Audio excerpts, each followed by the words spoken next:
Hello friends, welcome back to our YouTube channel. Today we will discuss about the topic of the class 11th subject business studies, and the topic of our class is joint Hindu family business. Joint Hindu family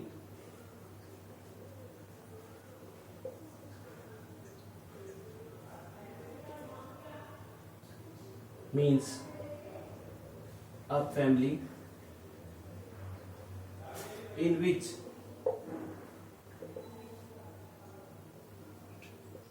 the group of members whose ancestor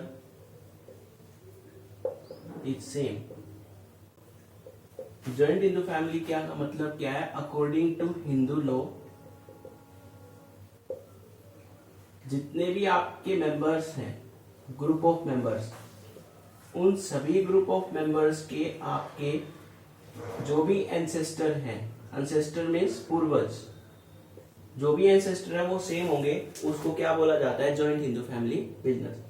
joint Hindu family एक type से, एक family में जितने भी members हैं, एक family से related है, उनके एंसेस्टर सेम है, उसको हम क्या बोलते हैं? Joint Hindu family.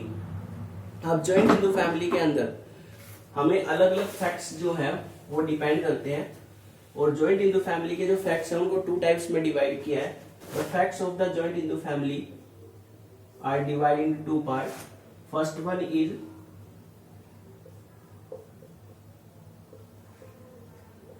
co-paternity, and the second one is common property. The facts of the joint Hindu family is divided into two parts: co-paternity as well as the common property. The co-paternity means that common ownership in the ancestor, common ownership in the ancestral property. जो भी आपकी ancestral property है, उस ancestral property में common ownership होना, उसको बोला जाता है कोपर्सेनरी. और जो भी आपकी कोपर्सेनरी है, ये do not created, it is created by law,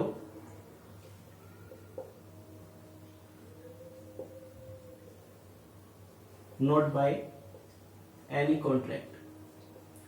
ये आपके किसी भी टाइप के कॉन्ट्रैक्ट से क्रिएट नहीं होगी, ये आपकी लॉ से क्रिएट है. According to the joint Hindu, according to the Hindu law, आपकी जो कोपर्सेनरी को बोला गया है, कोपर्सेनरी के अंदर कॉमन ओनरशिप होती है एंसेस्ट्रल प्रॉपर्टी की.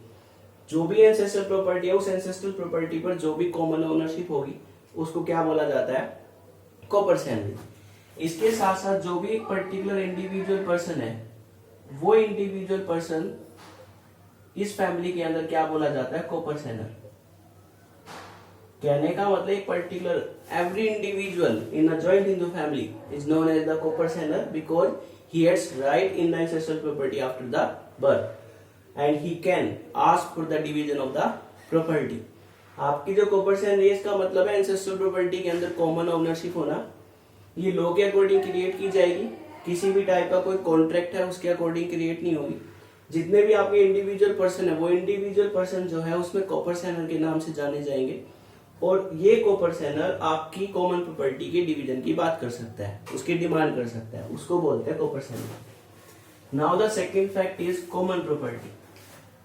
Common property, it indicate with the name that type of the property which is common for all in the joint Hindu family. Joint Hindu family के अंदर जो भी आपकी प्रॉपर्टी है, उस प्रॉपर्टी को सभी के लिए कॉमन होना, उस प्रॉपर्टी को बोला जाता है कॉमन प्रॉपर्टी. या that property which is used for the welfare of the members. एक जॉइंट हिंदू फैमिली में जितने भी मेंबर्स हैं, उस मेंबर्स के वेलफेयर के लिए जो प्रॉपर्टी है, उस प्रॉपर्टी को यूज किया जाए, उसको क्या बोला जाएगा? Common property. ये कह सकते हैं बिजनेस ऑर्गेनाइजेशन के अकॉर्डिंग टू हिंदू लॉ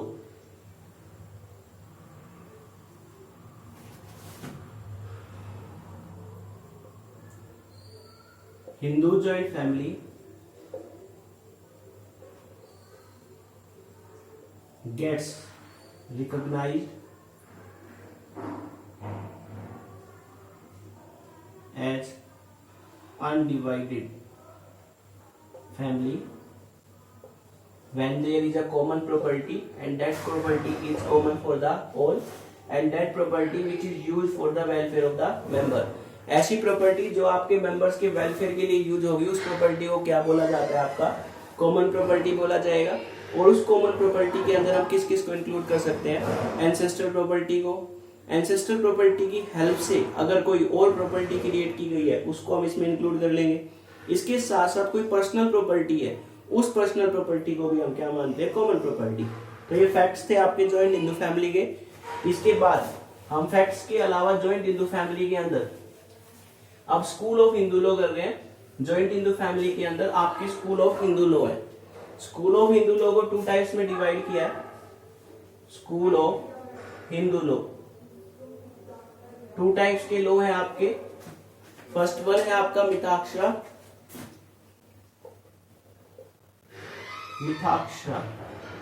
और सेकंड वन है आपका दयाभाग, दयाभागा भी बोल सकते हैं इसको। 2 type of the school of Hindu law, Mitakshara as well as the Dayabhaga. Mitakshara, this type of the concept, this type of the school applies in the country, पूरी कंट्री में अप्लाई होगा except Assam, Bengal and some part of Odisha. जो आपका मिथाक्षरा है ये पूरी country में apply होगा, बस आपकी 3 स्टेट में अप्लाई नहीं है, असम में, बंगाल में या ओडिशा के कुछ पार्ट में। कंप्लीट ओडिशा में नहीं, ओडिशा के कुछ पार्ट में ये एप्लीकेबल नहीं है, उसको बोलते हैं मिथाक्षरा। इस स्कूल के अकॉर्डिंग क्या है, a particular son gets right in the ancestral property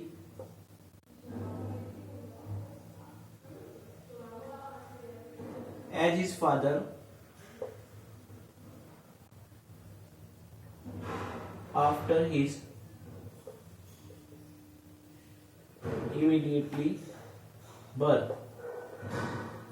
आपका जो मिथाक्षरा है इसका मतलब क्या है, इस लॉ के अकॉर्डिंग एक पर्टिकुलर सन ने अगर किसी फैमिली में बर्थ लिया है तो वो एंसेस्ट्रल प्रॉपर्टी में उसी टाइम उसका राइट होगा अपने फादर की तरह आफ्टर हिज इमीडिएटली बर्थ, जैसे उसका बर्थ हो जाएगा उसके अंदर। तो एक टाइप से आपका जो मिथाक्षरा है, ये मिथाक्षरा पूरी कंट्री में एप्लीकेबल है, बट असम में, बंगाल में और उड़ीसा के कुछ पार्ट में एप्लीकेबल नहीं है।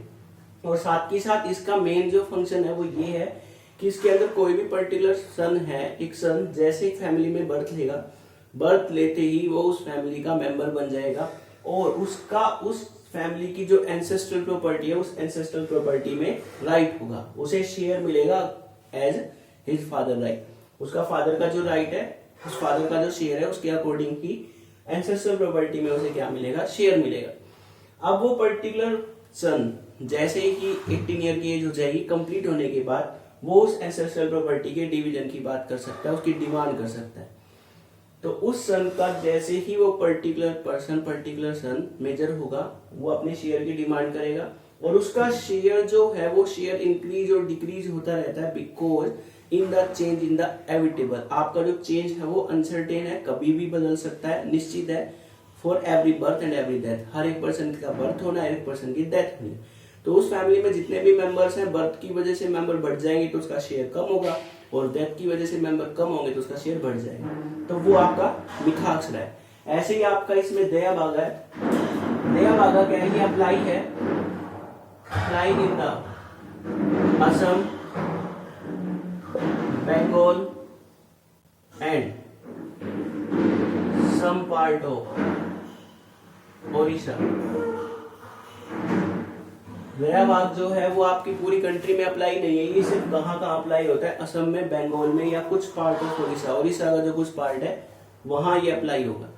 इसके साथ ही इसके अंदर a son does not get right